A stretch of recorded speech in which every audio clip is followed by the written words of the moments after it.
Tom, the protagonist, narrates how he was in a dilemma to open a box given by his dead uncle. Hello, I am Tom. I was just 37 when my Uncle Philip died. A week before that event, he sent for me. And here let me say that I had never set eyes on him. He hated my mother, but I do not know why.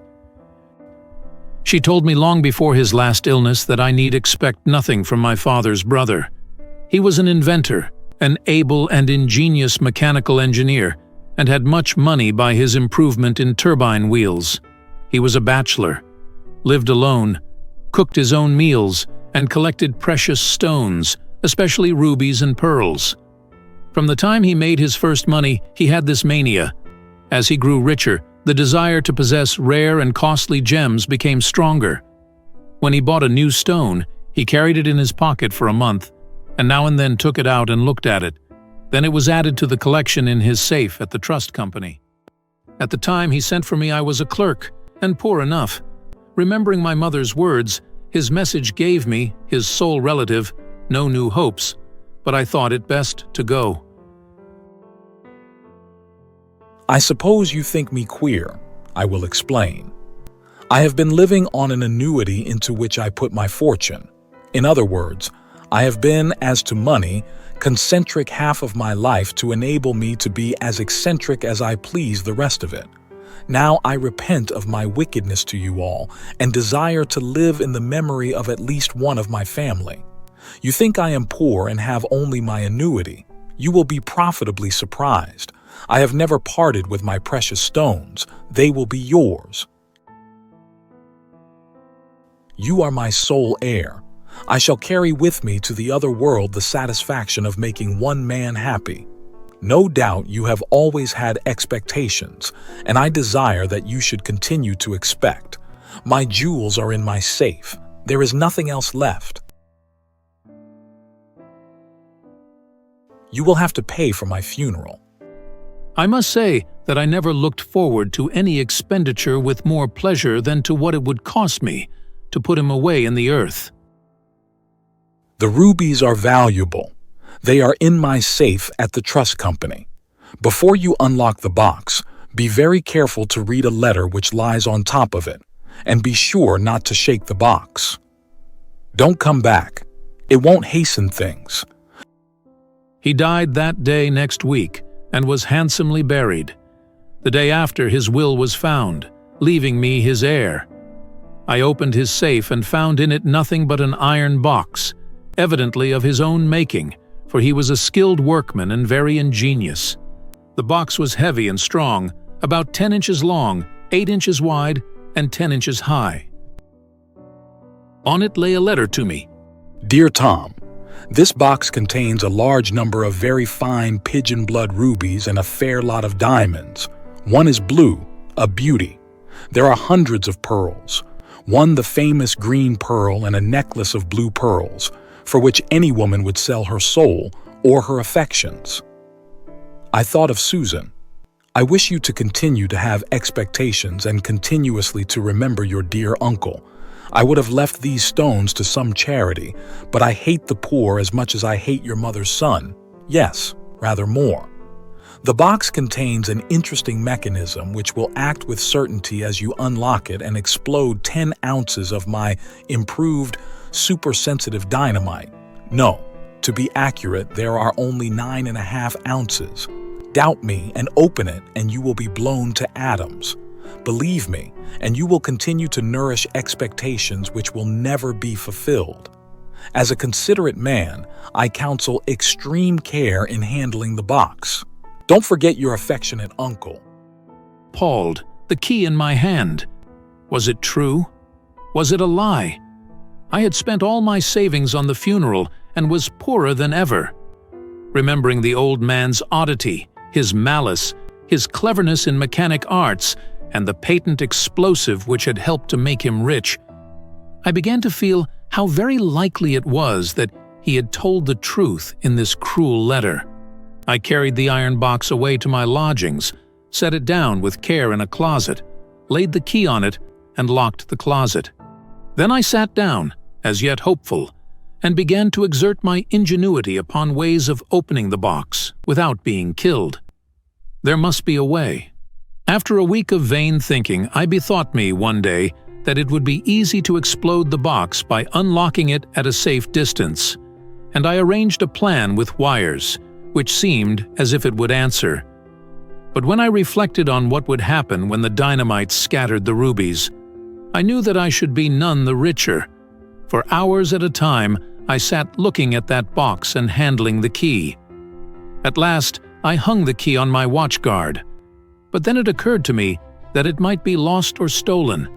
Dreading this, I hid it, fearful that someone might use it to open the box. This state of doubt and fear lasted for weeks, until I became nervous and began to dread that some accident might happen to that box. A burglar might come and boldly carry it away and force it open and find it was a wicked fraud of my uncle's. Even the rumble and vibration caused by the heavy vans in the street became at last a terror. Worst of all, my salary was reduced, and I saw that marriage was out of the question.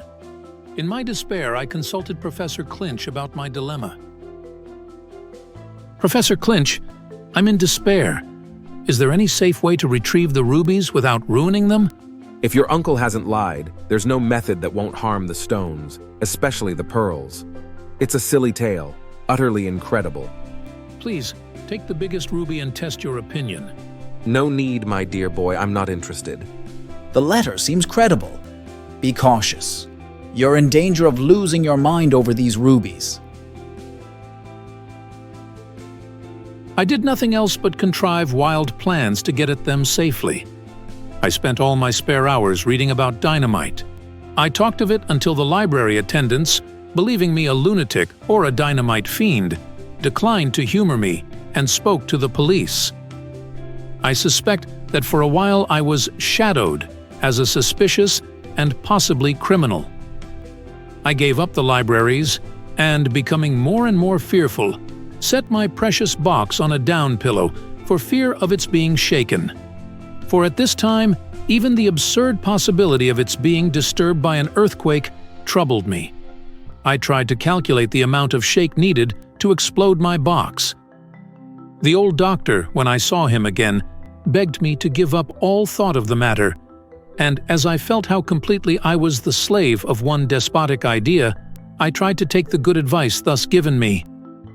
Unhappily, I found, soon after, between the leaves of my uncle's Bible, a numbered list of the stones with their cost and much beside. It was dated 2 years before my uncle's death. Many of the stones were well known, and their enormous value amazed me. Several of the rubies were described with care, and curious histories of them were given in detail. One was said to be the famous Sunset Ruby, which had belonged to the Empress Queen Maria Theresa. One was called the Blood Ruby, not, as was explained, because of the color, but on account of the murders it had occasioned. Now, as I read, it seemed again to threaten death. The pearls were described with care as an unequaled collection. Concerning 2 of them, my uncle had written what I might call biographies, for indeed they seemed to have done much evil and some good. One, a black pearl, was mentioned in an old bill of sale as she, which seemed queer to me. It was maddening. Here, guarded by a vision of sudden death, was wealth beyond the dreams of avarice. I am not a clever or ingenious man. I know little beyond how to keep a ledger, and so I was, and am no doubt absurd about many of my notions as to how to solve this riddle. I at last carried my troubles to my father confessor. "Father Maloney, I find myself in a predicament that torments my every waking moment. I possess a mysterious box, and the thought of unlocking it haunts me." My child, what troubles you about this box? Is it a temptation or a burden? At one time, I considered finding someone brave enough to open it, but the guilt of risking another's life stopped me. The uncertainty gnaws at my soul. Opening Pandora's box, my son, is a perilous endeavor. Have you considered leaving it be, relinquishing the burden it imposes? I grow thin and morbid, Father. The box consumes me. I even thought of dropping it from a height, but the fear of losing my rubies stayed my hand. Riches can be a curse when they imprison the heart. But risking harm to others is not the solution.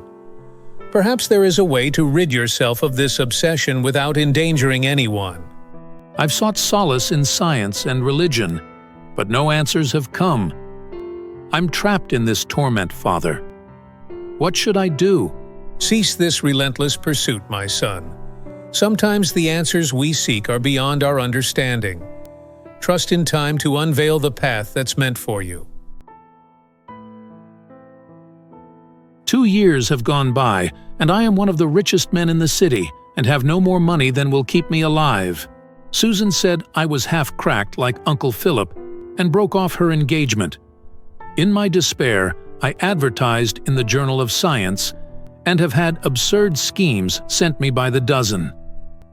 At last, as I talked too much about it, the thing became so well known that when I put the horror in a safe in a bank, I was promptly desired to withdraw it. I was in constant fear of burglars, and my landlady gave me notice to leave, because no one would stay in the house with that box. I am now advised to print my story and await advice from the ingenuity of the American mind. I have moved into the suburbs and hidden the box, and changed my name and my occupation. This I did to escape the curiosity of the reporters. I ought to say that when the government officials came to hear of my inheritance, they were reasonably desired to collect the succession tax on my uncle's estate. I was delighted to assist them. I told the collector my story and showed him Uncle Philip's letter. Then I offered him the key and asked for time to get half a mile away. That man said he would think it over and come back later. This is all I have to say. I have made a will and left my rubies and pearls to the Society for the Preservation of Human Vivisection. If any man thinks this account a joke or an invention, let him coldly imagine the situation. Given an iron box known to contain wealth and to contain dynamite, arranged to explode when the key is used to unlock it, what would any sane man do? What would he advise? Through this story, the author Silas Weir Mitchell wants to highlight that a man craves for riches and keeps running after it. But he does not want to face any difficulties and pain to live a rich and luxurious life. So, one must understand that one will certainly get the prize for which he undergoes hardships and does hard work. In this world, nothing comes for free. Everything has its own price. If you want to achieve something in your life, there should not be any dilemma like Tom. You must choose to do hard work and sacrifice, because there is no shortcut for success.